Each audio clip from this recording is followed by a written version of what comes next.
KS 2017ರಲ್ಲಿ ಕೇಳಿದ ಪ್ರಶ್ನೆ ಇದು. ಯಾವ ದೆಹಲಿ ಸುಲ್ತಾನನು ಸಿಜ್ದಾ ಪದ್ಧತಿಯನ್ನು ಪರಿಚಯಿಸಿದನು? ಸುಲ್ತಾನರು ಭೂಮಿಯ ಮೇಲೆ ದೇವರ ಪ್ರತಿನಿಧಿಗಳೆಂದು ಸಾರುವ ಪವಿತ್ರ ಹಕ್ಕುಗಳ ಇರಾನಿ ಸಿದ್ಧಾಂತವನ್ನ ಅನುಷ್ಠಾನಗೊಳಿಸಿದನು. ಯಾವ ದೆಹಲಿ ಸುಲ್ತಾನ ಸಿಜ್ದಾ ಪದ್ಧತಿಯನ್ನು ಪರಿಚಯಿಸಿದನು ಮತ್ತು ಸುಲ್ತಾನರು ಭೂಮಿಯ ಮೇಲೆ ದೇವರ ಪ್ರತಿನಿಧಿಗಳೆಂದು? ಇದು ಬಹಳ ಸಾರಿ ರಿಪೀಟ್ ಆದ ಪ್ರಶ್ನೆ ನೋಡಿ. ಗಿಯಾಸುದ್ದೀನ್ ಬಲ್ಬನ್, ಕುತುಬುದ್ದೀನ್ ಐಬಕ್, ಇಲ್ತುಮಶ್, ಅಲ್ಲಾವುದ್ದೀನ್ ಖಿಲ್ಜಿ.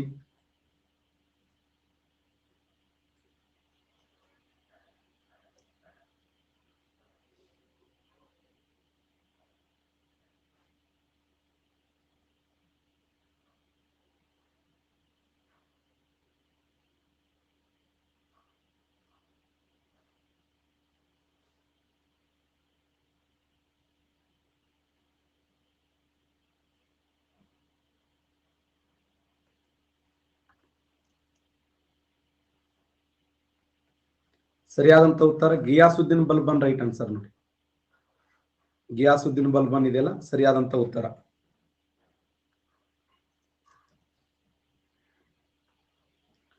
ಚಹಲ್ಗಾನಿ ಒಕ್ಕೂಟವನ್ನ ಕಟ್ಟಿದವರು ಯಾರು? ಚಹಲ್ಗಾನಿ ಒಕ್ಕೂಟವನ್ನ ಇಲ್ತುಮಶ್ ನೋಡಿ. ಚಹಲ್ಗಾನಿ ಒಕ್ಕೂಟವನ್ನು ನಿರ್ಮಾಣ ಮಾಡಿದವರು ಯಾರಂದ್ರ ಇಲ್ತುಮಶ್. ಚಹಲ್ಗಾನಿ ಒಕ್ಕೂಟವನ್ನು ನಿರ್ಮಾಣ ಮಾಡಿದವರು ಇಲ್ತುಮಶ್. ಎಲ್ಲಾ ಜೋಡಿ ಕರೆಕ್ಟ್ ಇದೆ ನೋಡಿ. ಇಂಡೋರದ ಹೋಳ್ಕರ್, ಗ್ವಾಲಿಯರದ ಸಿಂಧೆ, ಪುನಾದ ಪೇಸ್ವೆ, ಬರೋಡದ ಗಾಯಕ್ವಾಡ್, ನಾಗ್ಪುರದ ಭೋಂಸ್ಲೆ. ಇವರೆಲ್ಲರನ್ನು ಒಂದು ಮಾಡಿದಂತ ನಾಯಕ ಯಾರು? ಯಾವ ನಾಯಕ ಇವರನ್ನೆಲ್ಲ ಒಂದು ಮಾಡ್ತಾನೆ? ಒಂದೇ ಬಾಜಿರಾಯ ನೋಡಿ. ಒಂದೇ ಬಾಜಿರಾಯ. ಒಂದೇ ಬಾಜಿರಾಯ ಏನ್ ಮಾಡಿದ ಅಂದ್ರೆ ಇವರೆಲ್ಲರನ್ನು ಒಂದು ಮಾಡಿರ್ತಕ್ಕಂಥ PSI 2005ರಲ್ಲಿ ಕೇಳಿದಂತ ಪ್ರಶ್ನೆ ಇದು. ಶೇರ್ ಶಾ ಸೂರಿ ಯಾವುದಕ್ಕೆ ಫೇಮಸ್ ಆಗಿದ್ದನು? ಮಾರುಕಟ್ಟೆ ಸುಧಾರಣೆಗೆ, ಭೂ ಕಂದಾಯದ ಸುಧಾರಣೆ, ಮನ್ಸುಬ್ದಾರಿ ಸುಧಾರಣೆ, ಕಾನೂನು ಮತ್ತು ಸುವ್ಯವಸ್ಥೆಗಳ ಸುಧಾರಣೆ. ಭೂ ಕಂದಾಯಗಳ ಸುಧಾರಣೆ ರೈಟ್ ಆನ್ಸರ್ ನೋಡಿ. ಶೇರ್ ಶಾ ಸೂರಿ ಯಾವುದಕ್ಕೆ ಫೇಮಸ್ ಆಗಿದ್ದ? ಶೇರ್ ಶಾ ಸೂರಿ ಯಾವುದಕ್ಕೆ ಪ್ರಸಿದ್ಧಿಯಾಗಿದ್ದನು ಅಂತಂದ್ರೆ ಸರಿಯಾದಂತ ಉತ್ತರ ಭೂ ಕಂದಾಯದ ಸುಧಾರಣೆಗೆ ಫೇಮಸ್ ಆಗಿದ್ದ ನೋಡಿ. ಈ ಭೂ ಕಂದಾಯ ಪದ್ಧತಿ ಇದೆಯಲ್ಲ, ಈ ಭೂ ಕಂದಾಯ ಪದ್ಧತಿಗೆ ಏನು ಫೇಮಸ್ ಆಗಿರುವಂತ ವ್ಯಕ್ತಿ ಯಾರಂದ್ರ ಶೇರ್ ಶಾ ಸೂರಿ. ಅಕ್ಬರ್ನ ಪ್ರಸಿದ್ಧವಾದದ್ದು ವ್ಯವಸ್ಥೆ ಯಾವುದು? ಅಕ್ಬರ್ನ ಪ್ರಸಿದ್ಧವಾಗಿರುವಂತ ವ್ಯವಸ್ಥೆ ಮನ್ಸಬ್ದಾರಿ ವ್ಯವಸ್ಥೆಯನ್ನು ಜಾರಿಗೆ ತರ್ತಾನೆ ಅಕ್ಬರ್. ಸೈನಿಕ ಶ್ರೇಣಿ ವ್ಯವಸ್ಥೆ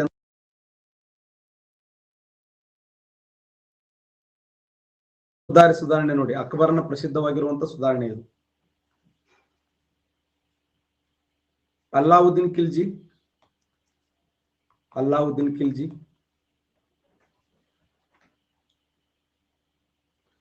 ಮಾರುಕಟ್ಟೆಗಳ ಸುಧಾರಣೆಗೆ ಫೇಮಸ್ ಆಗಿದ್ದ ನೋಡಿ. ಅಲ್ಲಾವುದ್ದೀನ್ ಖಿಲ್ಜಿ ಮಾರುಕಟ್ಟೆಗಳ ಸುಧಾರಣೆಗೆ ಪ್ರಸಿದ್ಧಿಯಾಗಿರುವಂತ ವ್ಯಕ್ತಿ. ಮಾರುಕಟ್ಟೆಗಳ ಸುಧಾರಣೆ ಅಂದ್ರೆ ಅಲ್ಲಾವುದ್ದೀನ್ ಖಿಲ್ಜಿ. ESI 2013ರಲ್ಲಿ ಕೇಳಿದಂತ ಪ್ರಶ್ನೆ. ಒಬ್ಬ ಸ್ವತಂತ್ರ ರಾಜ್ಯನೆಂದು ಶಿವಾಜಿ ಕಿರೀಟಧಾರಣೆ ಎಲ್ಲಿ ನಡೆಯಿತು? ಪುಣೆಯಲ್ಲಿ, ಸೂರತ್ದಲ್ಲಿ, ರಾಯಗಢದಲ್ಲಿ, ಸಿಂಹಗಢದಲ್ಲಿ.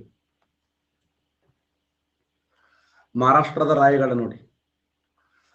Raigad right answer. ಒಬ್ಬ ಸ್ವತಂತ್ರ ರಾಜ್ಯನೆಂದು ಶಿವಾಜಿ ಕಿರೀಟಧಾರಣೆ ಎಲ್ಲಿ ನಡೆಯಿತು ಅಂದ್ರೆ ಸರಿಯಾದಂತ ಉತ್ತರ ರಾಯಗಢದಲ್ಲಿ. ಎಕ್ಸೈಸ್ ಸಬ್ ಇನ್ಸ್ಪೆಕ್ಟರ್ 2013ರಲ್ಲಿ ಕೇಳಿದ ಪ್ರಶ್ನೆ ಇದು. ಸೂರತ್ತಿನಲ್ಲಿ ಕಾರ್ಖಾನೆಗಳನ್ನು ಆರಂಭಿಸಲು ಬ್ರಿಟಿಷರ ಪರವಾಗಿ ಆಜ್ಞೆಯನ್ನು ಹೊರಡಿಸಿದಂತ ಮೊಘಲ ಚಕ್ರವರ್ತಿ ಯಾರು? ಸೂರತ್ತಿನಲ್ಲಿ ಕಾರ್ಖಾನೆಯನ್ನು ಆರಂಭಿಸಲು ಬ್ರಿಟಿಷರ ಪರವಾಗಿ ಆಜ್ಞಾಪನೆಯನ್ನು ಹೊರಡಿಸಿದಂತ ಮೊದಲ ಮೊಘಲ ಚಕ್ರವರ್ತಿ ಯಾರು ಅಂತ ಕ್ವಶನ್ ಕೇಳಿದ್ದಾರೆ.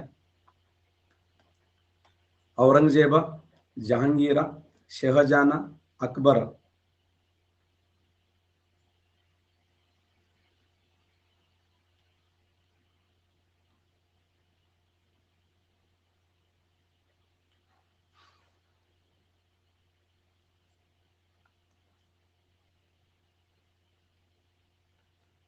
ಜಹಾಂಗೀರ್ ರೈಟ್ ಆನ್ಸರ್ ನೋಡಿ. ಮಧ್ಯಯುಗೀನ ಕಾಲದ ಇತಿಹಾಸದಲ್ಲಿ ಶಾಲೆಯನ್ನು ಕಲಿಯಗಿರುವಂತಹ ಅನಕ್ಷರಸ್ಥ ದೊರೆ ಯಾರು? ಮಧ್ಯಯುಗೀನ ಕಾಲದ ಇತಿಹಾಸದಲ್ಲಿ ಶಾಲೆಯನ್ನು ಕಲಿಯದಿರುವಂತಹ ಅನಕ್ಷರಸ್ಥ ದೊರೆ ಯಾರು?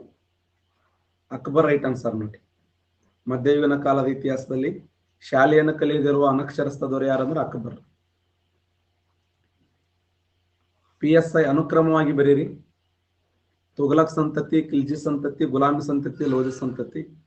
ಗುಲಾಮಿ, ಲೋಧಿ, ಖಿಲ್ಜಿ, ತುಘಲಕ್. ಗುಲಾಮಿ, ಖಿಲ್ಜಿ, ತುಘಲಕ್, ಲೋಧಿ. ಗುಲಾಮಿ, ತುಘಲಕ್, ಖಿಲ್ಜಿ, ಲೋಧಿ.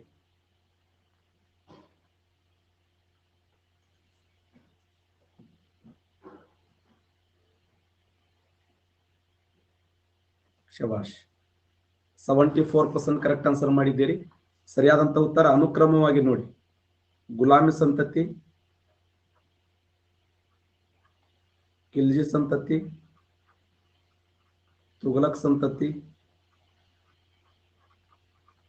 ಸೈಯದ್ ಸಂತತಿ, ಲೋಧಿ ಸಂತತಿ. ಗುಲಾಮಿ ಸಂತತಿ 1206ರಿಂದ 1290ರವರೆಗೆ, 1290ರಿಂದ 1320ರವರೆಗೆ, 1320ರಿಂದ 1414ರವರೆಗೆ, 1414ರಿಂದ 1451ರವರೆಗೆ, 1451ರಿಂದ 1526ರವರೆಗೆ 5 ಮನೆತನಗಳ ಆಳ್ವಿಕೆ ಮಾಡ್ತವೆ. ಗರಿಷ್ಠ ಆಳ್ವಿಕೆ ಮಾಡಿದಂತ ಮನೆತನ ಅಂದ್ರೆ ತುಘಲಕ್ ಸಂತತಿ ನೋಡಿ. ಅತ್ಯಂತ ಕಡಿಮೆ ಅವಧಿಗೆ ಆಳ್ವಿಕೆ ಮಾಡಿದಂತ ಮನೆತನ ಖಿಲ್ಜಿ ಸಂತತಿ. ಅತ್ಯಂತ ಉನ್ನತ ವರ್ಗದವರು ಅಂದ್ರೆ ಸೈಯದ್ ಸಂತತಿ. 4 ಸಂತತಿಗಳು ಈ ಒಂದು ಟರ್ಕ್ ಪಂಗಡಕ್ಕೆ ಸೇರಿದರೆ ಇದೊಂದು ಪಠಾಣ ಪಂಗಡಕ್ಕೆ ಸೇರಿರ್ತಕ್ಕಂಥ ಮನೆತನ, ಪಠಾಣ ಪಂಗಡ. ಪ್ರಥಮ ತರೈನ್ ಕದನ ನಡೆದ ವರ್ಷ ಯಾವಾಗ ಅಂದ್ರೆ 1191 ನೋಡಿ. 1191ರಲ್ಲಿ ಪ್ರಥಮ ತರೈನ್ ಕದನ ನಡೀತು, ಹೌದಲ್ವ? ಒಟ್ಟು 3 ತರೈನ್ ಕದನಗಳು ನಡೆದವು. 1191ರಲ್ಲಿ 1, 1192ರಲ್ಲಿ 1, 1236ರಲ್ಲಿ 1. ಒಟ್ಟು 3 ತರೈನ ಕದನಗಳು ನಡೆದಿದ್ದಾವೆ, ಹೌದಲ್ವ? ಪ್ರಧಾನವಾಗಿ 3 ತರೈನ ಕದನಗಳು. 1191 1, 1192 1, 1236 1. 1236ರಲ್ಲಿ ಆ 3ನೇ ತರೈನ ಕದನದಲ್ಲಿ ಯಾರು ಪಾಲ್ಗೊಂಡಿದ್ರು? 1216 ರೈಟ್ ಆನ್ಸರ್. ಸರಿಯಾದಂತ ಉತ್ತರ ಇಲ್ತುಮಶ್ ನೋಡಿ. ಇಲ್ತುಮಶ್ 1216 ಸರಿಯಾಗಿರುವಂತ ಉತ್ತರ ಇಲ್ತುಮಶ್. PSI 2017ರಲ್ಲಿ ಕೇಳಿದ ಪ್ರಶ್ನೆ, ಶಹನಾಮ ಬರೆದ ಲೇಖಕ. ಈ ಶಹನಾಮ ಅನ್ನುವಂಥ ಕೃತಿ ಇದೆಯಲ್ಲ, ಶಹನಾಮ ಅನ್ನುವಂಥ ಕೃತಿ, ಇದರ ಲೇಖಕ ಯಾರು? ಫಿರ್ದೌಸಿ, ಅಲ್ ಬೇರೂನಿ, ಹಸನ್ ನಿಜಾಮಿ, ಉತ್ಬಿ.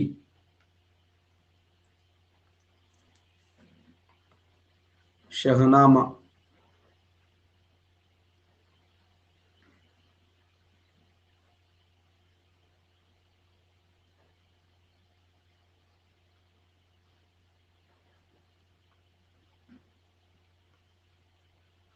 ಶಹನಾಮ ಫಿರ್ದೌಸಿ ನೋಡಿ.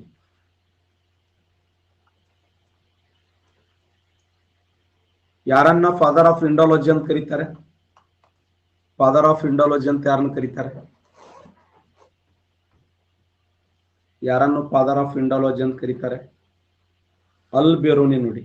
ಫಾದರ್ ಆಫ್ ಇಂಡಾಲಜಿ ಯಾರನ್ನು ಭಾರತ ದೇಶದ ಪಿತಾಮ ಅಂತ ಕರೀತಾರೆ ಅಂದ್ರೆ ಅಲ್ ಬೇರೂನಿ. ಈತನನ್ನ ಫಾದರ್ ಆಫ್ ಇಂಡಾಲಜಿ ಅಂತೇಳಿ ಕರೀತಾರೆ. PSI 2016ರಲ್ಲಿ ಕೇಳಿದ ಪ್ರಶ್ನೆ, ಸ್ಮಾರಕಗಳನ್ನು ನಿರ್ಮಿಸಿ ಅವುಗಳನ್ನು ಸರಿಯಾದ ಕಾಲಾನುಕ್ರಮವನ್ನು ಬರೆಯಿರಿ. ಕುತುಬ್ ಮಿನಾರ, ಗೋಳಗುಮ್ಮಟ, ಬುಲಂದ ದರ್ವಾಜ, ಕೆಂಪು ಕೋಟೆ. ಗೋಳಗುಮ್ಮಟ, ಬುಲಂದ ದರ್ವಾಜ, ಕೆಂಪು ಕೋಟೆ, ಕುತುಬ್ ಮಿನಾರ. ಕುತುಬ್ ಮಿನಾರ, ಬುಲಂದ ದರ್ವಾಜ, ಕೆಂಪು ಕೋಟೆ, ಗೋಳಗುಮ್ಮಟ. ಗೋಳಗುಮ್ಮಟ, ಕೆಂಪು ಕೋಟೆ, ಬುಲಂದ ದರ್ವಾಜ, ಕುತುಬ್ ಮಿನಾರ. ಅನುಕ್ರಮವಾಗಿ ಸರಿಯಾದ ಕಾಲಾನುಕ್ರಮ.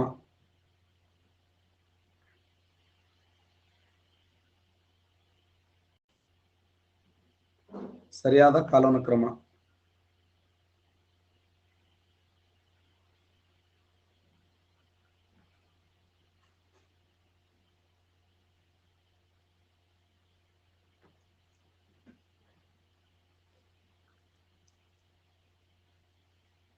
ಸರಿಯಾದಂತ ಉತ್ತರ ಲಾಸ್ಟ್ ಗೋಳಗುಮ್ಮಟ ಬರ್ತದೆ ನೋಡಿ.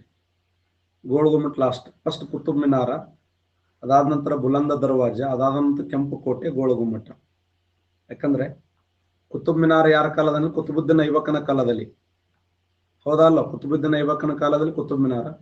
ಬುಲಂದ ದರ್ವಾಜ ಅಕ್ಬರ್ನ ಕಾಲದಲ್ಲಿ. ಕೆಂಪು ಕೋಟೆ ಶಹಜಾನ ಕಾಲದಲ್ಲಿ. ಗೋಲ್ ಗುಮ್ಮಟ ಮೊಹಮ್ಮದ್ ಆದಿಲ್ ಶಾ. ಗೋಲ್ ಗುಮ್ಮಟ ಮೊಹಮ್ಮದ್ ಆದಿಲ್ ಶಾ ಯಾವಾಗ ಕಟ್ಟಿಸ್ತಾನೆ? 1656 ಕಟ್ಟಿಸ್ತಾನೆ. ಇದು 1572. ಶಹಜಾನ ಕಾಲ ಯಾವ ಸಮಯ? 1628 1658 ಶಹಜಾನ ಕಾಲಾವಧಿ. ಕೆಂಪು ಕೋಟೆ ಫಸ್ಟ್. ಕುತುಬ್ ಮಿನಾರ 1206 1210 ಸಮಯದಲ್ಲಿ ಕುತುಬುದ್ದೀನ್ ಐಬಕ್ ಇದನ್ನ ಆರಂಭ ಮಾಡ್ತಾನೆ.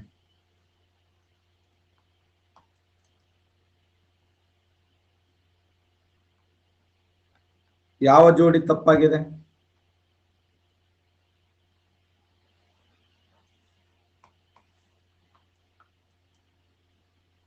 ಕುತುಬುದ್ದೀನ್ ಐಬಕ್, ಅದಾಯುದ್ದೀನ್ ಕಾ ಚೋಪ್ರಾ, ಇಲ್ತಮಶ್ ಕುತುಬ್ ಮಿನಾರ್, ಅಲ್ಲಾವುದ್ದೀನ್ ಖಿಲ್ಜಿ, ಹೌಜ್ ಐ ಖಾಸ್, ಫಿರೋಜ್ ಶಾ ತುಘಲಕ್, ತುಘಲಕಾಬಾದ್. ಯಾವ ಜೋಡಿ ತಪ್ಪಾಗಿದೆ ಅಂದ್ರೆ ಡಿ ತಪ್ಪಾಗಿದೆ ನೋಡಿ. ಯಾಕಂದ್ರೆ ತುಘಲಕಾಬಾದ್ ಎಂಬ ನಗರವನ್ನು ಕಟ್ಟಿದವರು ಯಾರಂದ್ರೆ ಫಿರೋಜ್ ಶಾ ತುಘಲಕ್ ಅಲ್ಲ. ಮತ್ತೆ ಯಾರು ಕಟ್ಟಿದ ಸರ? ತುಘಲಕಾಬಾದ್ ಎಂಬ ನಗರವನ್ನು ಕಟ್ಟಿದವರು ಯಾರಂದ್ರೆ ಗಿಯಾಸುದ್ದೀನ್ ತುಘಲಕ್. ತುಘಲಕ್ ಸಂತತಿಯ ಸ್ಥಾಪಕನಾಗಿರುವಂತ ಗಿಯಾಸುದ್ದೀನ್ ತುಘಲಕ್ ಏನ್ ಮಾಡಿದ? ತುಘಲಕಾಬಾದ್ ಅನ್ನುವಂತ ನಗರವನ್ನ ಕಟ್ತಾನೆ.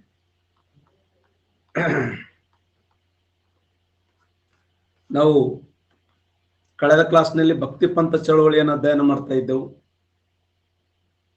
ಭಕ್ತಿ ಪಂಥ ಚಳವಳಿಯಲ್ಲಿ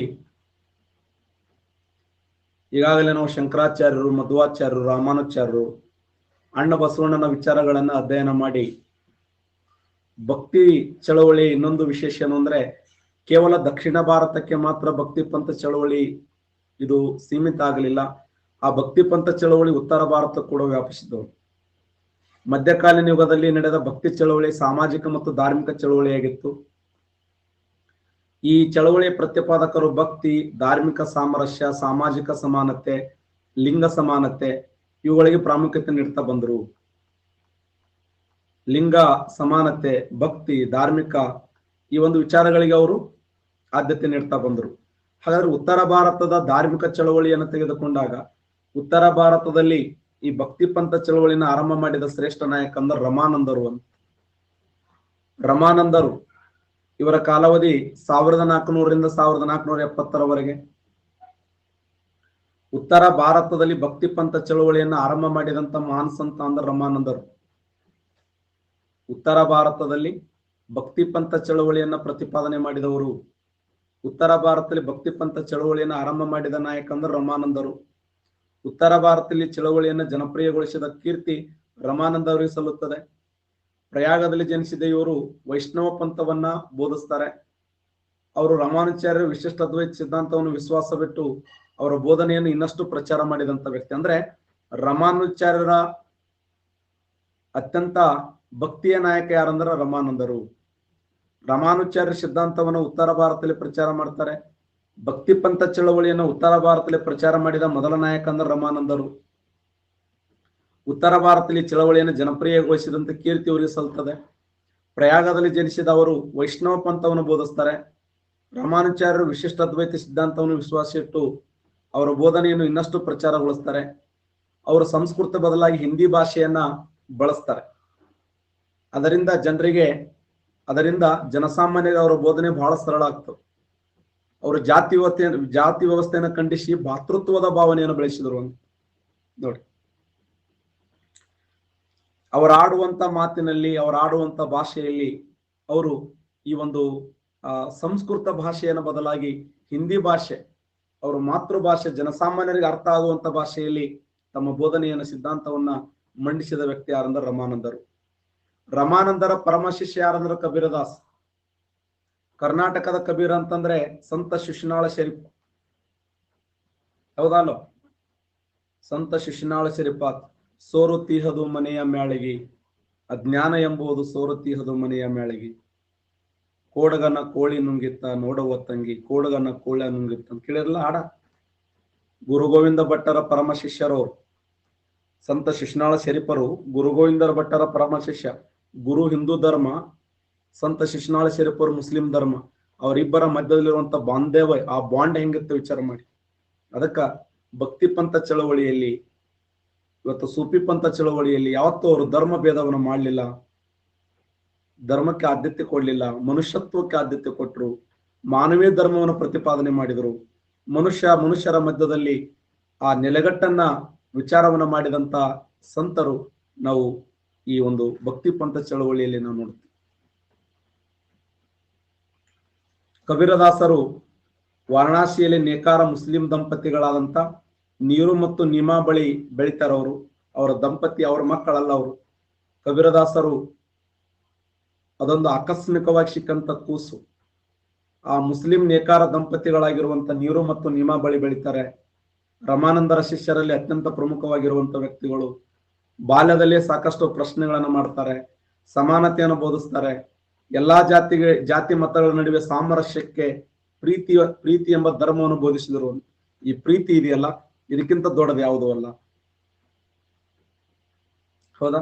ಬಹುಶಃ ಹಿಂದೂ ಮುಸ್ಲಿಂ ಏಕತೆಯನ್ನು ಒಪ್ಪಿದ ಸಂತರಲ್ಲಿ ಇವರು ಪ್ರಮುಖರು. ಅಂತ ಹಿಂದೂ ಮುಸಲ್ಮಾನ ಧರ್ಮಗಳನ್ನು ಒಂದು ಮಾಡಬೇಕು, ಹಿಂದೂ ಮುಸ್ಲಿಮರಲ್ಲಿ ಒಂದು ಭಾವೈಕ್ಯತೆಯನ್ನು ಮೂಡಿಸಬೇಕು, ಸಹೋದರ ಭಾವನೆ ಮೂಡಿಸಬೇಕು.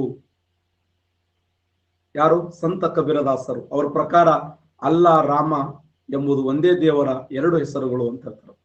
ರಾಮ ಮತ್ತು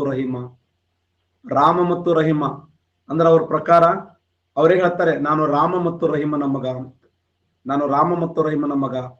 ದೇವರನ್ನ ಭಕ್ತರ ಹೃದಯದಲ್ಲದಲೇ ದೇವಾಲಯ ಅಥವಾ ಮಸೀದಿಗಳಲ್ಲಿ ಕಾಣಕ್ ಸಾಧ್ಯವಿಲ್ಲ ಅಂತ. ನೋಡಿ ಎಂತ ಅದ್ಭುತ.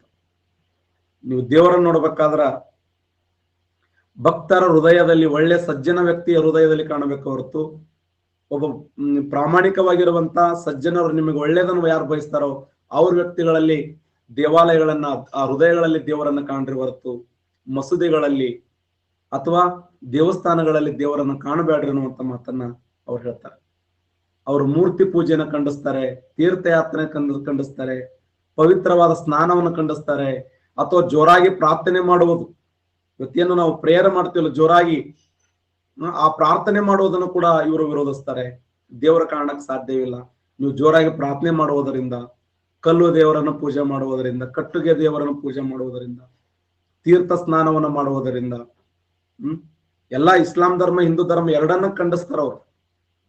ಮೂರ್ತಿ ಪೂಜೆನ ಖಂಡಿಸ್ತಾರೆ, ತೀರ್ಥಯಾತ್ರೆಯನ್ನು ಖಂಡಿಸ್ತಾರೆ, ಪವಿತ್ರವಾದ ಏನು ಸ್ನಾನ ಅದಲ್ಲ ಆ ಸ್ನಾನವನ್ನು ಖಂಡಿಸ್ತಾರೆ, ಜೋರಾಗಿ ಪ್ರಾರ್ಥನೆ ಮಾಡುವುದನ್ನು ಖಂಡಿಸ್ತಾರೆ. ಭಕ್ತಿ ಮಾರ್ಗದಿಂದ ಮಾತ್ರ ದೇವರನ್ನು ಕಾಣಲು ಸಾಧ್ಯ. ಕಬೀರ ಪಂಥೀಯರೆಂಬ ಅವರ ಅನುಯಾಯಿಗಳಿರ್ತಾರೆ. ಆ ಹಿಂದೂ ಮುಸಲ್ಮಾನರು ಅನುಯಾಯಿಗಳಿದ್ರು. ಇವರು ಭಕ್ತಿ ಪೂರ್ವಕವಾದ ಗೀತೆಗಳಿಗೆ ದೋಹಾ ಪದ್ಯಗಳು ಅಂತ ಕರೀತಿದ್ರು. 2 ಸಾಲಿನ ಪದ್ಯಗಳು. ದೋಹಾ ಪದ್ಯಗಳಂದ್ರೆ ಏನು? 2 ಸಾಲಿನ ಪದ್ಯಗಳು. ಆ 2 ಸಾಲಿನ ಪದ್ಯಗಳನ್ನೇ ದೋಹಾ ಪದ್ಯಗಳು ಅಂತ ಕರೀತಾರೆ. ಕ್ವಶನ್ ಹಿಂಗೆ ಕೇಳಿದ್ದಾರೆ, 2 ಸಾಲಿನ ಪದ್ಯಗಳಿಗೆ ದೋಹಾ ಪದ್ಯಗಳು. 2 ಸಾಲಿನ ಪದ್ಯಗಳನ್ನ ದೋಹಾ ಪದ್ಯಗಳು ಅಂತ ಹೇಳಿ ಕರೀತಿದ್ರು. ದೋಹಾ ಅಂದ್ರೆ ಏನು? 2 ಸಾಲಿನ ಪದ್ಯಗಳು. ಸಂತ ಕಬೀರದಾಸರು ಕೊಟ್ಟಂತ ಸಿದ್ಧಾಂತ ಇದೆಯಲ್ಲ, ಅವ್ರು ಕೊಟ್ಟಂತ ಕೊಡುಗೆ ಇದೆಯಲ್ಲ, ಅಪರೂಪದ ಕೊಡುಗೆಯನ್ನ, ಶ್ರೇಷ್ಠ ಮಟ್ಟದ ಸಿದ್ಧಾಂತವನ್ನು ಕೊಡುವಲ್ಲಿ ಅವರು ಯಶಸ್ವಿಯಾಗಿರುವಂತ ಒಬ್ಬ ಹೆಮ್ಮೆಯ ನಾಯಕ ಕಬೀರದಾಸರು. ಕಲ್ಲು ದೇವರನ್ನ ಪೂಜೆ ಮಾಡುವುದಾದರೆ ನನ್ನ ಪರ್ವತವನ್ನೇ ಪೂಜೆ ಮಾಡುತ್ತೇನೆ, ನನಗೇಕೆ ಮೋಕ್ಷ ದೊರಕಂಗಿಲ್ಲ ಅಂತ. ದೇವರ ಹೆಸರಿನಲ್ಲಿ ಜೋರಾಗಿ ಕೂಗಿದರೆ ದೇವರೇನು ಕಿವುಡನೆ? ದೇವರ ಕಿವಿ ಕೇಳಂಗಿಲ್ಲ ಏನು? ಎದಕ್ಕಷ್ಟು ಕೂಗ್ತೀರಿ? ಎದಕ್ ಕಲ್ಲು ದೇವರನ್ನು ಪೂಜೆ ಮಾಡ್ತೀರಿ? ಯಾಕೆ ತೀರ್ಥ ಸ್ನಾನವನ್ನು ಮಾಡ್ತೀರಿ ಅಂತ ಹೇಳಿ ವಿಮರ್ಶಾತ್ಮಕವಾಗಿ ಮಾತನಾಡಿರ್ತಕ್ಕಂಥ ಒಬ್ಬ ನಾಯಕ ಯಾರಂದ್ರೆ ಅದು ಕಬೀರದಾಸ. ಇನ್ನು ಗುರುನಾನಕರು ಹೇಳ್ತಾರೆ, ಇವರು ಸಿಖ್ ಧರ್ಮದ ಸಂಸ್ಥಾಪಕರು. ಕಬೀರರ ಬೋಧನೆಯಿಂದ ಪ್ರಭಾವಿತರಾದರು. ಕಬೀರರಿಂದ ಪ್ರಭಾವಿತರಾಗಿರುವಂತಹ ಒಬ್ಬ ನಾಯಕ ನೋಡಿ ಗುರುನಾನಕ್, ಸಿಖ್ ಧರ್ಮದ ಸಂಸ್ಥಾಪಕ. ಪಾಕಿಸ್ತಾನದ ತಲವಂಡಿ ಎಂಬ ಸ್ಥಳದಲ್ಲಿ ಜನಿಸ್ತಾರೆ ಇವರು. ಕಬೀರರಿಂದ ಆ ಬೋಧನೆಯಿಂದ ಪ್ರಭಾವಿತರಾದವರು, ಮಾನವ ಭಾತೃತ್ವವನ್ನು ಬೋಧಿಸಿದವರು. ಇವರು ಕೂಡ ಮೂರ್ತಿ ಪೂಜೆ, ಜಾತಿ ಪದ್ಧತಿ, ಸತಿ ಪದ್ಧತಿ, ಸಾಮಾಜಿಕ ಅನಿಷ್ಟ ಪದ್ಧತಿಗಳನ್ನು ವಿರೋಧ ಮಾಡ್ತಾರೆ. ಜನರಿಗೆ ಸತ್ಯ ನುಡಿಬೇಕಂತೇಳಿ ಉಪದೇಶಿಸ್ತಾರೆ. ಹಿಂದೂ ಮುಸ್ಲಿಮರಲ್ಲಿ ತಪ್ಪು ತಿಳುವಳಿಕೆಗಳ ಘರ್ಷಣೆಗಳ ಕಾರಣ ಎಂಬುದು ನಂಬಿದ್ದರು. ಪುರೋಹಿತರು ಮತ್ತು ಮೇಲುವರ್ಗದವರು ಬಡವರನ್ನ ಶೋಷಿಸುವುದನ್ನು ಇವರು ವಿರೋಧ ಮಾಡ್ತಾರೆ. ಸಿಖ್ಖರ ನಂಬಿಕೆಯಂತೆ ಅವರಿಗೆ 30ನೇ ವಯಸ್ಸಿನಲ್ಲಿ ಸುಲ್ತಾನಪುರದ ಬಳಿ ಒಂದು ಸ್ಥಳದಲ್ಲಿ ಜ್ಞಾನೋದಯವಾಯಿತು ಅನ್ನುವಂಥದ್ದು. ತಮ್ಮ 30ನೇ ವಯಸ್ಸಿನಲ್ಲಿ ಆ ಸುಲ್ತಾನಪುರ ಅನ್ನುವಂಥ ಸ್ಥಳದಲ್ಲಿ ಅವರು ಜ್ಞಾನೋದಯ ಆಗ್ತಾರೆ. ಅವರ ಅನುಯಾಯಿಗಳನ್ನ ಸಿಖ್ಖರಂತ ಕರೀತಾರೆ. ಅವರ ಒಂದು ಪವಿತ್ರವಾದಂತ ಗ್ರಂಥ ಯಾವಂದ್ರೆ ಗ್ರಂಥ ಸಾಹೇಬ್. ಇದು ಸಿಖ್ಖರ ಪವಿತ್ರವಾದ ಗ್ರಂಥ. ಅದು ಗುರುಮುಖಿ ಲಿಪಿಯಲ್ಲಿ ಕಂಡು ಬರುತ್ತದೆ. ಗುರುಮುಖಿ ಲಿಪಿಯಲ್ಲಿ ಈ ಒಂದು ಗ್ರಂಥ ಸಾಹೇಬ್ ಯಾವ ಲಿಪಿಯಲ್ಲಿದೆ ಅಂದ್ರೆ ಗುರುಮುಖಿ ಲಿಪಿಯಲ್ಲಿ ಕಂಡು ಬರುತ್ತದೆ. ಗುರು ಗ್ರಂಥ ಸಾಹೇಬ ಇದು ಯಾರ ಪ್ರಸಿದ್ಧವಾದ ಕೃತಿ ಅಂದ್ರೆ ಗುರುನಾನಕರ ಪ್ರಸಿದ್ಧವಾಗಿರುವಂತ ಕೃತಿ. ಎಷ್ಟನೇ ವಯಸ್ಸಂದ್ರೆ 30ನೇ ವಯಸ್ಸಿನಲ್ಲಿ ಸುಲ್ತಾನಪುರದ ಬಳಿ ಒಂದು ಸ್ಥಳದಲ್ಲಿ ಜ್ಞಾನೋದಯ ಆಗ್ತದೆ. ಯಾರಿಗೆ? ಗುರುನಾನಕರಿಗೆ. ಗುರುನಾನಕರ ಪವಿತ್ರವಾದ ಸ್ಥಳ ಅಂದ್ರ ನಂಕನ್ ಸಾಹೇಬ್ ಅಂತ ಹೇಳಿ ನಾ ಮಾಡರ್ನ್ ಹಿಸ್ಟ್ರಿ ಹೇಳುವಾಗ ಹೇಳಿದ್ದೆ, ನೆನಪಿದೆಯಾ? ನಂಕನ್ ಸಾಹೇಬ್ ಅಂತ ಹೇಳಿ, ನಂಕನ್ ಸಾಹೇಬ್ ಹತ್ಯಾಕಾಂಡ ಅಂತ ಹೇಳಿ. ಆ ಸಿಖ್ಖರ ಟೋಟಲ್ ಎಷ್ಟು ಗುರುಗಳದಾರ ಅಂದ್ರೆ ಸಿಖ್ಖರಿಗೆ 11 ಗುರುಗಳದಾರೆ. ಸಿಖ್ಖರ ಮೊದಲ ಗುರು ಅಂದ್ರೆ ಗುರುನಾನಕ. ಸಿಖ್ಖರ 11ನೇ ಗುರು ಯಾರು? ಸಿಖ್ಖರ 11ನೇ ಗುರು ಗುರು ಗೋವಿಂದ. ಗುರು ಗೋವಿಂದ. ಸಿಖ್ಖರ 11ನೇ ಗುರು ಯಾರು? ಸಿಖ್ಖರ 11ನೇ ಗುರು ಗುರು ಗ್ರಂಥ ಸಾಹೇಬ. ಈ ಗುರು ಗ್ರಂಥ ಸಾಹೇಬ್ ಅನ್ನುವಂಥ ಕೃತಿ ಇದೆಯಲ್ಲ, ಆ ಗುರು ಗ್ರಂಥ ಸಾಹೇಬ್ ಅನ್ನೋದು ಸಿಖ್ಖರ 11ನೇ ಗುರು ಅಂತೇಳಿ ಗುರುತಿಸ್ತೀವಿ. ಇನ್ನು ಇನ್ನೊಬ್ಬರು ಮಹಾನ್ ಸಂತರು ಚೈತನ್ಯ ಅಂತೇಳಿ.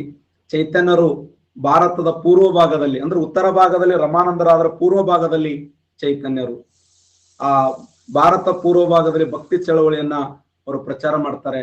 ಇವರು ಆಧುನಿಕ ವೈಷ್ಣವ ಪಂಥದ ಸಂಸ್ಥಾಪಕರು ಅಂತ ಕರೀತಾರೆ. ಚೈತನ್ಯರನ್ನ ಆಧುನಿಕ ವೈಷ್ಣವ ಪಂಥದ ಸ್ಥಾಪಕರು. ಬಂಗಾಳದಲ್ಲಿ ಅಂದ್ರೆ ಪಶ್ಚಿಮ ಬಂಗಾಳದಲ್ಲಿ ತಮ್ಮ ಕೀರ್ತನೆಗಳ ಮೂಲಕ ಜನಪ್ರಿಯಗೊಳಿಸ್ತಾರೆ. ಮೋಕ್ಷಕ್ಕೆ ರಾಗ, ಸಂಗೀತ ಮತ್ತು ನೃತ್ಯ ಉತ್ತಮ ಮಾರ್ಗ ಅಂತ ಹೇಳ್ತಾರೆ. ಒಬ್ಬರು ಜ್ಞಾನ ಮಾರ್ಗ ಅಂದ್ರು, ಒಬ್ರು ಭಕ್ತಿ ಮಾರ್ಗ ಅಂದ್ರು. ಇವ್ರೇನ್ ಹೇಳ್ತಾರೆ ಅಂದ್ರೆ ಮೋಕ್ಷಕ್ಕೆ ರಾಗ, ಸಂಗೀತ ಮತ್ತು ನೃತ್ಯ. ಯಾರಿಗೆ ಅದ್ಭುತವಾಗಿ ಗಾಯನವನ್ನು ಮಾಡ್ತಾರೋ, ಹಾಡವನ್ನು ಆಡ್ತಾರೋ, ಯಾರಿಗೆ ಅದ್ಭುತವಾಗಿರುವಂತ ಆ ನೃತ್ಯ ಬರುತ್ತದೋ, ನೃತ್ಯ ಮತ್ತು ಸಂಗೀತ ಈ ಒಂದು ಮೋಕ್ಷಕ್ಕೆ ದಾರಿ ಅಂತ ಹೇಳಿಕೊಟ್ಟಂತ ಮಹಾನ್ ಸಂತ ಯಾರು ಅಂದ್ರೆ ಅದು ಕಬೀರದಾಸರು. ಸಂಗೀತ ಮತ್ತು ನೃತ್ಯಕ್ಕೆ ಹೆಚ್ಚಿನ ಮಹತ್ವವನ್ನು ಕೊಡ್ತಾರೆ. ಅವರು ರಾಧಾ ಮತ್ತು ಕೃಷ್ಣನ ಆರಾಧನೆ ಮಾಡ್ತಿದ್ರು. ಅವರ ಜೀವನವನ್ನ ಆಧ್ಯಾತ್ಮೀಕರಣಗೊಳಿಸುವಂತ ಪ್ರಯತ್ನವನ್ನು ಮಾಡ್ತಾರೆ. ಇಲ್ಲಿ ಇನ್ನೊಬ್ರು ಬರ್ತಾರೆ, ಮೀರಾಬಾಯಿ. ಅವರು ಬಹಳ ಫೇಮಸ್. ಮೀರಾಬಾಯಿ ಬಾಲ್ಯದಿಂದಲೂ ಹೆಚ್ಚು ಧಾರ್ಮಿಕ ಶ್ರದ್ಧೆ ಹೊಂದಿದವರು. ಅವಳು ತನ್ನ ತಾತನ ರೀತಿಯಲ್ಲಿ ವೈಷ್ಣವ ಪಂಥವನ್ನ ಪ್ರಚಾರ ಮಾಡ್ತಾರೆ. ಗಂಡನ ಮರಣದ ನಂತರ ಅವಳು ಸಂಪೂರ್ಣವಾಗಿ ಧಾರ್ಮಿಕ ಕಾರ್ಯಗಳನ್ನು ಅರ್ಪಿಸಿಕೊಳ್ತಾರೆ. ಅವಳು ಕೃಷ್ಣನ ಪರಮ ಭಕ್ತಿಯಾಗಿದ್ದರು. ತನ್ನ ಗೀತೆಗಳ ಮೂಲಕ ರಾಜಸ್ಥಾನದ ಕೃಷ್ಣ ಪಂಥವನ್ನ ಜನಪ್ರಿಯಗೊಳಿಸಿದರು. ರಾಜಸ್ಥಾನದಲ್ಲಿ ಮೀರಾ ಅನೇಕ ಗೀತೆಗಳನ್ನ ರಚನೆ ಮಾಡ್ತಾಳೆ. ಅವೆಲ್ಲವೂ ಕೂಡ ಯಾವ ಭಾಷೆಯಲ್ಲಿದೆ ಅಂತ, ಸರಿ, ಮೀರಾ ಭಜನೆ ಅಂತ ಕರೀತಾರೆ. ಯಾವ ಭಾಷೆಯಲ್ಲಿದೆ ಅಂದ್ರ ಬ್ರಿಡ್ಜ್ ಭಾಷೆಯಲ್ಲಿ ಮತ್ತು ಕೆಲವು ಗುಜರಾತ್ ಭಾಷೆಯಲ್ಲಿ ಕೂಡ ಅವ್ರು ಬರೀತಾರೆ. ಈ ಒಂದು ಮೀರಾಬಾಯಿ ಅವರನ್ನ ಆಧುನಿಕ ರಾಧೆ ಅಂತ ಕರೀತಾರೆ. ಮೀರಾಬಾಯಿ ಅವನ್ನ ಆಧುನಿಕ ರಾಧೆ ಎಂದು ಕರೆಯುತ್ತಾರೆ. Very important. ಅವರು ಹಾಡ ಹಾಡ್ತಾ ಕೃಷ್ಣನ ನೆನಿತಾ ಆ ಒಂದು ಮಗ್ನರಾದ್ರೆ ಕೃಷ್ಣನೇ ಭೂಲೋಕ ಬಂದೇನಪ್ಪಾ ಅಂತ ಅನಿಸ್ತದೆ. ಅಷ್ಟರ ಮಟ್ಟಿಗೆ ಸುಂದರವಾಗಿರುವಂತಹ ಹಾಡುಗಳು ಬ್ರಿಡ್ಜ್ ಭಾಷೆಯಲ್ಲಿ. ಅದಕ್ಕೆ ಕೃಷ್ಣ ಪಂಥವನ್ನು ಜನಪ್ರಿಯಗೊಳಿಸಿದವರು ಯಾರಂದ್ರೆ ಮೀರಾಬಾಯಿ ಅವರು. ಇನ್ನ ಸೂಫಿ ಸಂತ ಅಂತ ಬರ್ತದೆ. ಸೂಪ್ ಎಂಬ ಪದ ಈ ಸಾಪ್ ಎಂಬ ಪದದಿಂದ ಬಂದಿದೆ. ಈ ಪದದ ಅರ್ಥ ಏನಂದ್ರ ಉಣ್ಣೆ ಅಂತ ಅರ್ಥ. ಉಣ್ಣೆ ಬಟ್ಟೆಯನ್ನ ಸೂಫಿ ಸಂತರು ಈ ಉಣ್ಣೆ ಬಟ್ಟೆಯನ್ನ ನಿಲುವಂಗಿಯನ್ನ ಧರಿಸುತ್ತಾ ಸೂಪ್ ಎಂಬ ಪದ ಅಂದರೆ ಇವರು ಮನೆಗೆ ತಿರುಗಾಡಿ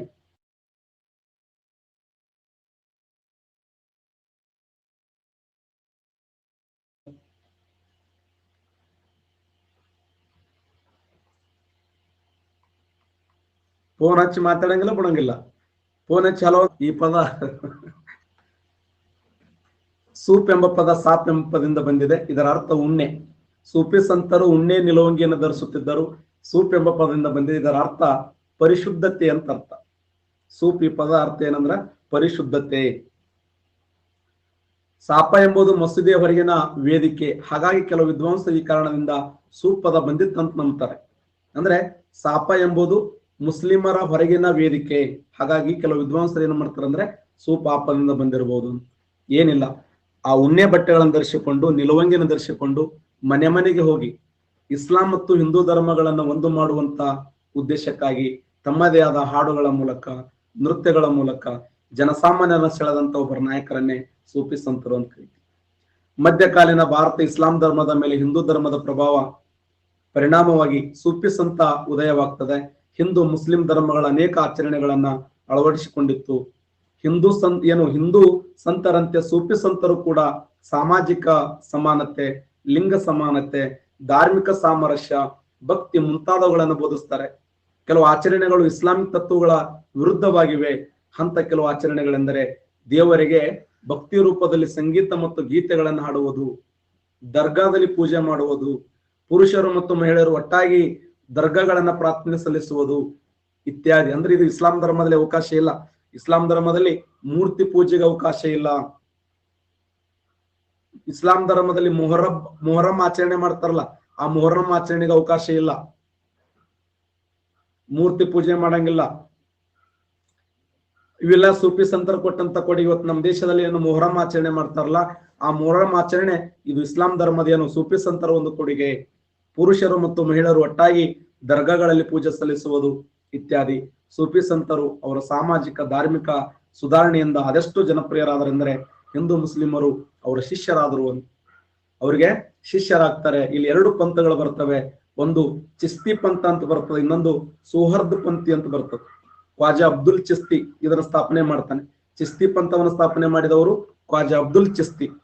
ಈ ಪಂಥದಲ್ಲಿ ಪ್ರಮುಖ ಸಂತರಂದ್ರ ಮೊಯಿನುದ್ದೀನ್ ಚಿಸ್ತಿ ಬರ್ತಾನೆ, ಫರುದ್ದೀನ್ ಶೇಖರ್ ಬರ್ತಾನೆ, ಶೇಖ್ ನಿಜಾಮುದ್ದೀನ್ ಔಲಿಯಾ ಬರ್ತಾನೆ, ಶೇಖ್ ಸಲೀಂ ಚಿಸ್ತಿ ಬರ್ತಾರೆ. ಮುಂತಾದವರು ಭಾರತದಲ್ಲಿ ಚಿಸ್ತಿ ಪಂಥವನ್ನು ಸ್ಥಾಪನೆ ಮಾಡ್ತಾರೆ.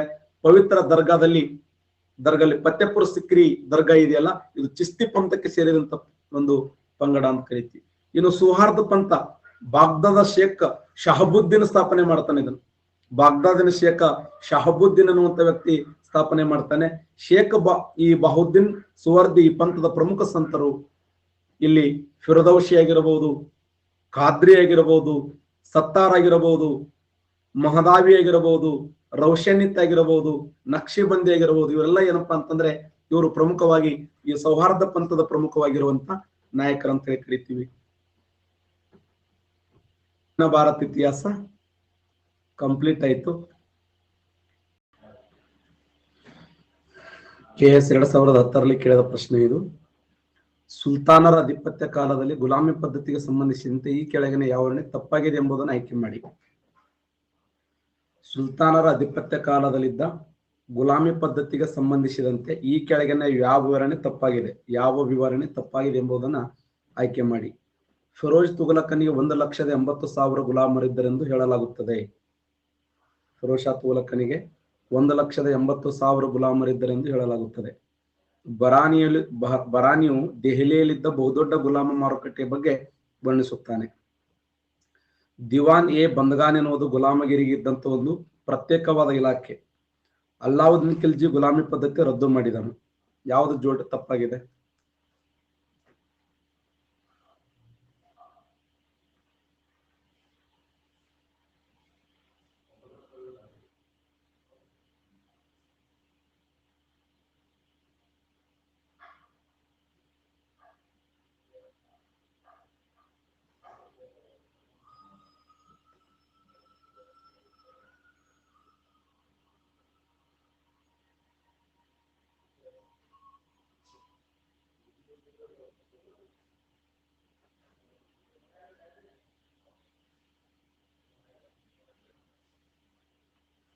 ಅಲ್ಲಾವುದ್ದೀನ್ ಖಿಲ್ಜಿ ಗುಲಾಮಿ ಪದ್ಧತಿಯನ್ನು ರದ್ದು ಮಾಡಿದಂತಿದೆಯಲ್ಲ, ಇದು ರಾಂಗ್ ಇದೆ ನೋಡಿ. ಯಾಕಂದ್ರೆ ಗುಲಾಮಗಿರಿ ಪದ್ಧತಿ ರದ್ದು ಮಾಡಿದಂತ ವ್ಯಕ್ತಿ ಯಾರಂದ್ರೆ ಅಕ್ಬರ್. ಮಧ್ಯವಿನ ಕಾಲದ ಇತಿಹಾಸದಲ್ಲಿ ಗುಲಾಮಗಿರಿ ಪದ್ಧತಿ ಎಂಬ ಇದನ್ನು ರದ್ದು ಮಾಡಿದವರು ಅಕ್ಬರ್, ಮತ್ತೆ ಇದನ್ನು ಪುನರಾರಂಭ ಮಾಡಿದವರು ಯಾರಂದ್ರೆ ಔರಂಗಜೇಬ್. KS 2015ರಲ್ಲಿ ಕೇಳಿದ ಪ್ರಶ್ನೆ, ಯಾವ ಯುದ್ಧಗಳು ಹುಮಾಯೂನ್ಗೆ ಸಂಬಂಧಿಸಿವೆ? ಕಾಲಿಂಜರ್ ಯುದ್ಧ, ಚುನಾರ್ ಯುದ್ಧ, ಎರಡನೇ ಪಾಣಿಪತ್ ಯುದ್ಧ, ಹಲ್ದಿಘಾಟ್ ಕದನ.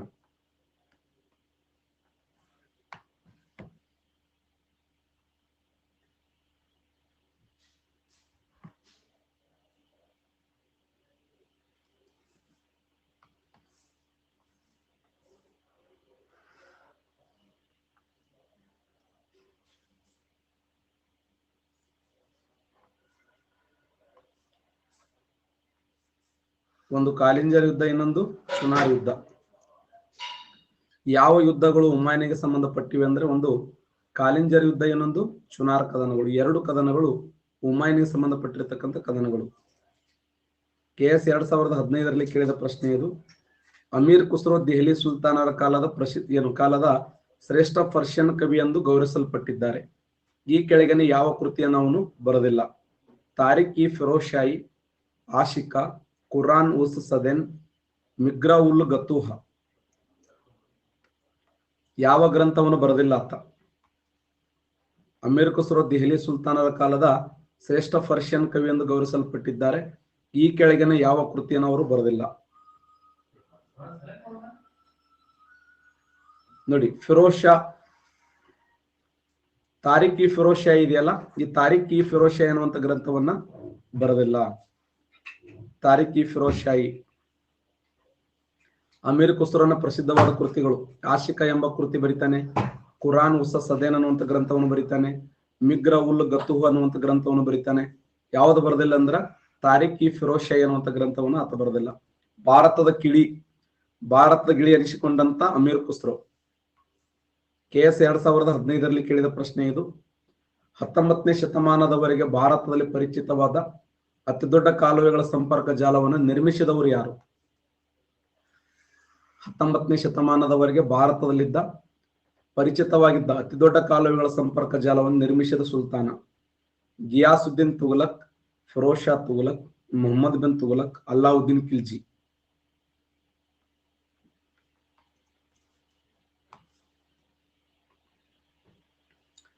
19ನೇ ಶತಮಾನದವರೆಗೆ ಭಾರತದಲ್ಲಿ ಪರಿಚಿತವಾಗಿದ್ದ ಅತಿದೊಡ್ಡ ಕಾಲುವೆಗಳ ಸಂಪರ್ಕ ಜಾಲವನ್ನ ನಿರ್ಮಿಸಿದ ಸುಲ್ತಾನ ಯಾರು?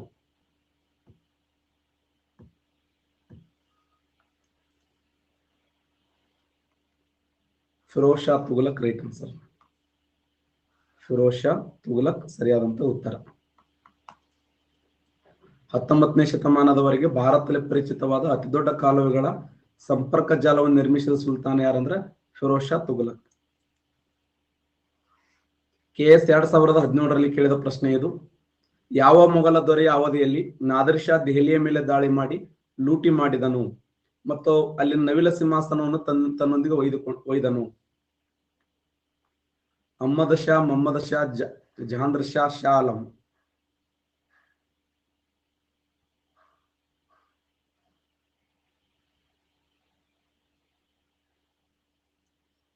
Ahmed Shah right answer. ನೋಡಿ, ಅಹ್ಮದ್ ಶಾ ಇದೆಯಲ್ಲ ಸರಿಯಾದಂತ ಉತ್ತರ. ಯಾರ ಕಾಲಾವಧಿಯಲ್ಲಿ ಅಂದ್ರೆ ಅಹ್ಮದ್ ಶಾನ ಕಾಲಾವಧಿ. ಯಾವ ಮೊಘಲ ದೊರೆಯ ಅವಧಿಯಲ್ಲಿ ನಾದಿರ್ ಶಾನು ದೆಹಲಿಯ ಮೇಲೆ ದಾಳಿ ಮಾಡಿ ಲೂಟಿ ಮಾಡಿದನು ಮತ್ತು ಅಲ್ಲಿನ ನವಿಲು ಸಿಂಹಾಸನವನ್ನು ತನ್ನೊಂದಿಗೆ ಒಯ್ದನು ಅಂದ್ರ ಮೊಹಮ್ಮದ್ ಶಾ. KS 2017ರಲ್ಲಿ ಕೇಳಿದ ಪ್ರಶ್ನೆ ಇದು. ಯಾವ ದೆಹಲಿ ಸುಲ್ತಾನನು ಸಿಜ್ದಾ ಪದ್ಧತಿಯನ್ನು ಪರಿಚಯಿಸಿದನು? ಸುಲ್ತಾನರು ಭೂಮಿಯ ಮೇಲೆ ದೇವರ ಪ್ರತಿನಿಧಿಗಳೆಂದು ಸಾರುವ ಪವಿತ್ರ ಹಕ್ಕುಗಳ ಇರಾನಿ ಸಿದ್ಧಾಂತವನ್ನ ಅನುಷ್ಠಾನಗೊಳಿಸಿದನು? ಯಾವ ದೆಹಲಿ ಸುಲ್ತಾನ ಸಿಜ್ದಾ ಪದ್ಧತಿಯನ್ನು ಪರಿಚಯಿಸಿದನು ಮತ್ತು ಸುಲ್ತಾನರು ಭೂಮಿಯ ಮೇಲೆ ದೇವರ ಪ್ರತಿನಿಧಿಗಳೆಂದು? ಇದು ಬಹಳ ಸಾರಿ ರಿಪೀಟ್ ಆದ ಪ್ರಶ್ನೆ ನೋಡಿ. ಗಿಯಾಸುದ್ದೀನ್ ಬಲ್ಬನ್, ಕುತುಬುದ್ದೀನ್ ಐಬಕ್, ಇಲ್ತುಮಶ್, ಅಲ್ಲಾವುದ್ದೀನ್ ಖಿಲ್ಜಿ.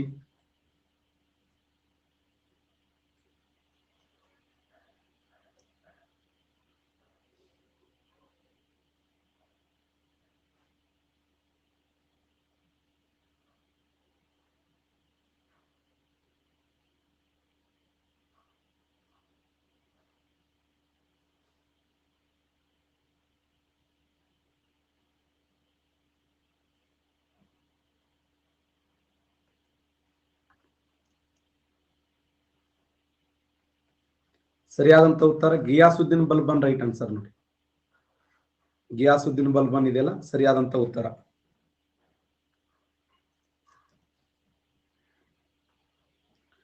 ಚಹಲ್ಗಾನಿ ಒಕ್ಕೂಟವನ್ನ ಕಟ್ಟಿದವರು ಯಾರು?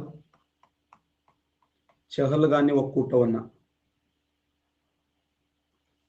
ಇಲ್ತುಮಶ್. ನೋಡಿ, ಚಹಲ್ಗಾನಿ ಒಕ್ಕೂಟವನ್ನು ನಿರ್ಮಾಣ ಮಾಡಿದವರು ಯಾರಂದ್ರ ಇಲ್ತುಮಶ್. ಚಹಲ್ಗಾನಿ ಒಕ್ಕೂಟವನ್ನು ನಿರ್ಮಾಣ ಮಾಡಿದವರು ಇಲ್ತುಮಶ್. ಎಲ್ಲಾ ಜೋಡಿ ಕರೆಕ್ಟ್ ಇದೆ ನೋಡಿ. ಇಂಡೋರದ ಹೋಳ್ಕರ್, ಗ್ವಾಲಿಯರದ ಸಿಂಧೆ, ಪುನಾದ ಪೇಸ್ವೆ, ಬರೋಡದ ಗಾಯಕ್ವಾಡ್, ನಾಗ್ಪುರದ ಭೋಂಸ್ಲೆ, ಇವರೆಲ್ಲರನ್ನು ಒಂದು ಮಾಡಿದಂತ ನಾಯಕ ಯಾರು? ಯಾವ ನಾಯಕ ಇವರನ್ನೆಲ್ಲ ಒಂದು ಮಾಡ್ತಾನೆ? ಒಂದೇ ಬಾಜಿರಾಯ ನೋಡಿ, ಒಂದೇ ಬಾಜಿರಾಯ. ಒಂದೇ ಬಾಜಿರಾಯ ಏನ್ ಮಾಡಿದ ಅಂದ್ರೆ ಇವರೆಲ್ಲರನ್ನು ಒಂದು ಮಾಡಿರ್ತಕ್ಕಂಥ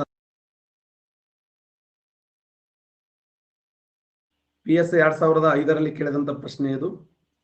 ಶೇರ್ ಶಾ ಸೂರಿ ಯಾವುದಕ್ಕೆ ಫೇಮಸ್ ಆಗಿದ್ದನು? ಮಾರುಕಟ್ಟೆ ಸುಧಾರಣೆಗೆ, ಭೂ ಕಂದಾಯದ ಸುಧಾರಣೆ, ಮನಸುಬ್ದಾರಿ ಸುಧಾರಣೆ, ಕಾನೂನು ಮತ್ತು ಸುವ್ಯವಸ್ಥೆಗಳ ಸುಧಾರಣೆ. ಭೂ ಕಂದಾಯಗಳ ಸುಧಾರಣೆ ರೈಟ್ ಆನ್ಸರ್ ನೋಡಿ. ಶೇರ್ ಶಾ ಸೂರಿ ಯಾವುದಕ್ಕೆ ಫೇಮಸ್ ಆಗಿದ್ದ? ಶೇರ್ ಶಾ ಸೂರಿ ಯಾವುದಕ್ಕೆ ಪ್ರಸಿದ್ಧಿಯಾಗಿದ್ದನು ಅಂತಂದ್ರೆ ಸರಿಯಾದಂತ ಉತ್ತರ ಭೂ ಕಂದಾಯದ ಸುಧಾರಣೆಗೆ ಫೇಮಸ್ ಆಗಿದ್ದ ನೋಡಿ. ಈ ಭೂ ಕಂದಾಯ ಪದ್ಧತಿ ಇದೆಯಲ್ಲ, ಈ ಭೂ ಕಂದಾಯ ಪದ್ಧತಿಗೆ ಏನು ಫೇಮಸ್ ಆಗಿರುವಂತ ವ್ಯಕ್ತಿ ಯಾರಂದ್ರ ಶೇರ್ ಶಾ ಸೂರಿ. ಅಕ್ಬರ್ನ ಪ್ರಸಿದ್ಧವಾದದ್ದು ವ್ಯವಸ್ಥೆ ಯಾವುದು? ಅಕ್ಬರ್ನ ಪ್ರಸಿದ್ಧವಾಗಿರುವಂತ ವ್ಯವಸ್ಥೆ ಮನಸಬ್ದಾರಿ ವ್ಯವಸ್ಥೆಯನ್ನು ಜಾರಿಗೆ ತರ್ತಾನೆ ಅಕ್ಬರ್. ಸೈನಿಕ ಶ್ರೇಣಿ ವ್ಯವಸ್ಥೆ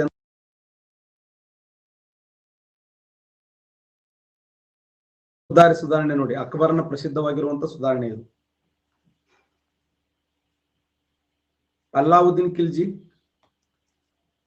ಅಲ್ಲಾವುದ್ದೀನ್ ಖಿಲ್ಜಿ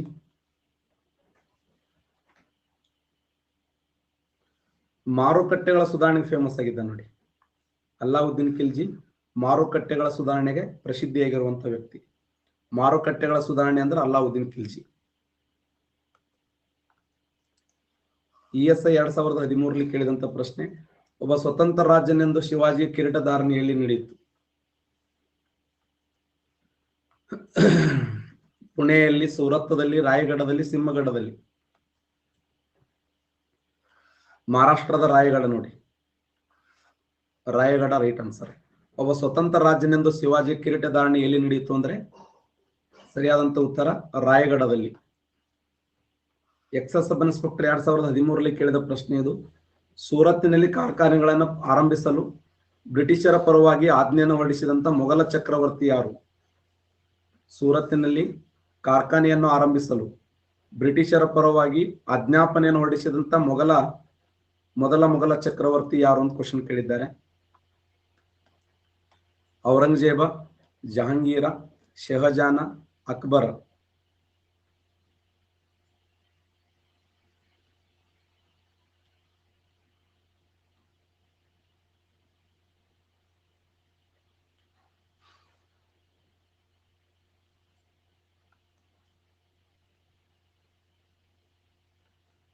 ಜಹಾಂಗೀರ್ ರೈಟ್ ಆನ್ಸರ್ ನೋಡಿ. ಮಧ್ಯಯುಗೀನ ಕಾಲದ ಇತಿಹಾಸದಲ್ಲಿ ಶಾಲೆಯನ್ನು ಕಲಿಯಗಿರುವಂತ ಅನಕ್ಷರಸ್ಥ ದೊರೆ ಯಾರು? ಮಧ್ಯಯುಗೀನ ಕಾಲದ ಇತಿಹಾಸದಲ್ಲಿ ಶಾಲೆಯನ್ನು ಕಲಿಯದಿರುವಂತ ಅನಕ್ಷರಸ್ಥ ದೊರೆ ಯಾರು? ಅಕ್ಬರ್ ರೈಟ್ ಆನ್ಸರ್ ನೋಡಿ. ಮಧ್ಯಯುಗೀನ ಕಾಲದ ಇತಿಹಾಸದಲ್ಲಿ ಶಾಲೆಯನ್ನು ಕಲಿಯದಿರುವ ಅನಕ್ಷರಸ್ಥ ದೊರೆ ಯಾರಂದ್ರೆ ಅಕ್ಬರ್. PSI ಅನುಕ್ರಮವಾಗಿ ಬರೀರಿ. ತುಘಲಕ್ ಸಂತತಿ, ಖಿಲ್ಜಿ ಸಂತತಿ, ಗುಲಾಮಿ ಸಂತತಿ, ಲೋಧಿ ಸಂತತಿ. ಗುಲಾಮಿ, ಲೋಧಿ, ಖಿಲ್ಜಿ, ತುಘಲಕ್. ಗುಲಾಮಿ, ಖಿಲ್ಜಿ, ತುಘಲಕ್, ಲೋಧಿ. ಗುಲಾಮಿ, ತುಘಲಕ್, ಖಿಲ್ಜಿ, ಲೋಧಿ.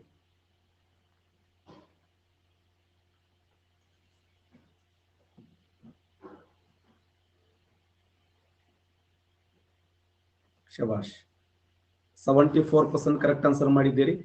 ಸರಿಯಾದಂತ ಉತ್ತರ ಅನುಕ್ರಮವಾಗಿ ನೋಡಿ. ಗುಲಾಮಿ ಸಂತತಿ, ಖಿಲ್ಜಿ ಸಂತತಿ, ತುಘಲಕ್ ಸಂತತಿ, ಸೈಯದ್ ಸಂತತಿ,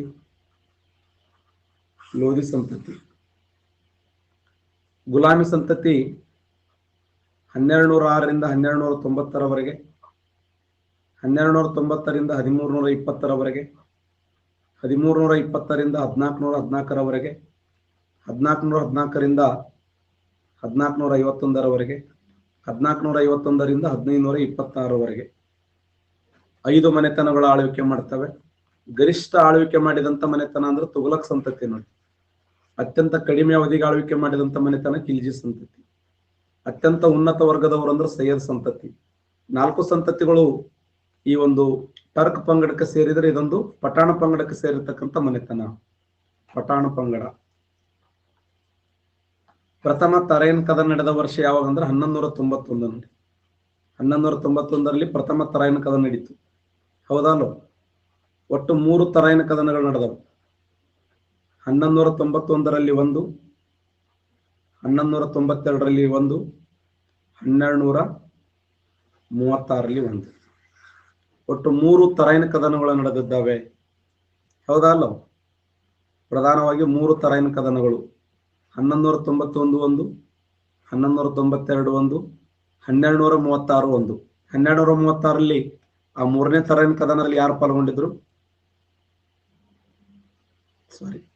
1216 ರೈಟ್ ಆನ್ಸರ್. ಸರಿಯಾದಂತ ಉತ್ತರ ಇಲ್ತುಮಶ್ ನೋಡಿ. ಇಲ್ತುಮಶ್ 1216 ಸರಿಯಾಗಿರುವಂತ ಉತ್ತರ ಇಲ್ತುಮಶ್. PSI 2017ರಲ್ಲಿ ಕೇಳಿದ ಪ್ರಶ್ನೆ, ಶಹನಾಮ ಬರೆದ ಲೇಖಕ. ಈ ಶಹನಾಮ ಅನ್ನುವಂಥ ಕೃತಿ ಇದೆಯಲ್ಲ, ಶಹನಾಮ ಅನ್ನುವಂಥ ಕೃತಿ, ಇದರ ಲೇಖಕ ಯಾರು? ಫಿರ್ದೌಸಿ, ಅಲ್ ಬೇರೂನಿ, ಹಸನ್ ನಿಜಾಮಿ, ಉತ್ಬಿ.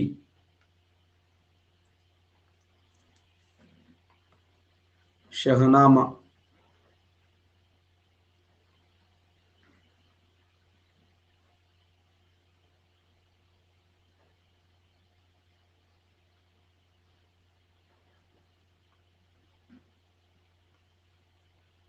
ಶಹನಾಮ ಫಿರ್ದೌಸಿ ನೋಡಿ.